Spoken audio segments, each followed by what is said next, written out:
थाना फैसल टाउन में ये मुकदमा दर्ज हुआ और उसके बाद हमने तफ्तीश का आगाज़ किया।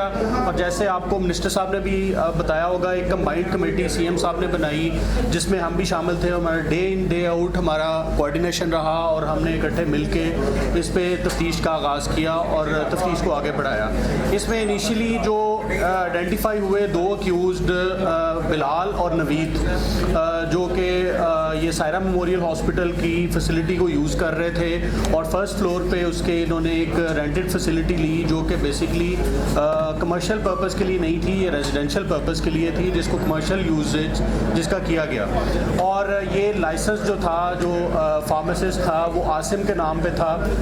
उस मुलज़म को भी गिरफ़्तार किया, नवीद को भी गिरफ़्तार किया और बिलाल को भी हमने गिरफ़्तार किया, बिलाल रशीद। ये तीनों मुलज़मों की जो जब तफ्तीश की गई और उसमें फिर छोटे छोटे एविडेंसेस जो हैं वो हमने इकट्ठे किए, तो उससे पता चला कि ये एक्चुअली ये ट्रांसपोर्टेशन जो हुई डेवू के थ्रू, और चूँकि ज़्यादातर जो केसेस थे वेस्टर्न इंड्यूस्ड ब्लाइंडनेस के, वो साउथ पंजाब में रिपोर्ट हुए, जिसमें कोई 57 के करीब वो केसेस हैं जो साउथ पंजाब के हैं। तो उसमें हमने उसको ट्रेल को देखा कि किस हॉस्पिटल में ज़्यादा हुआ है, तो वो यहाँ से ही जो सप्लाई थी, जो वेस्टर्न की उन्होंने सप्लाई की, वो डेवू के through, actually it was sent through Daewoo, और जिसने वो रिसीव की थी नसीम नाम का मुलज़म है, उसको भी हमने गिरफ़्तार किया।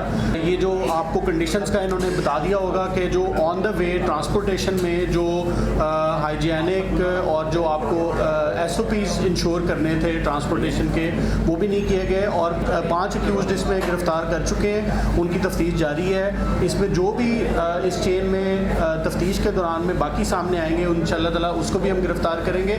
और इसकी कॉम्प्रिहेंसिव रिपोर्ट हम बना रहे हैं, जिसमें आइंदा के लिए जो प्रिवेंटिव स्ट्रेटजी है वो in compliance with the directions of the honourable CM Punjab और हेल्थ मिनिस्टर साहब इसको लीड कर रहे हैं। इसको हम प्रॉपर इसको राइट डाउन करेंगे और उनको पुट अप करेंगे और कैबिनेट की अप्रूवल के बाद पूरे पंजाब में उसको इम्प्लीमेंट करेंगे।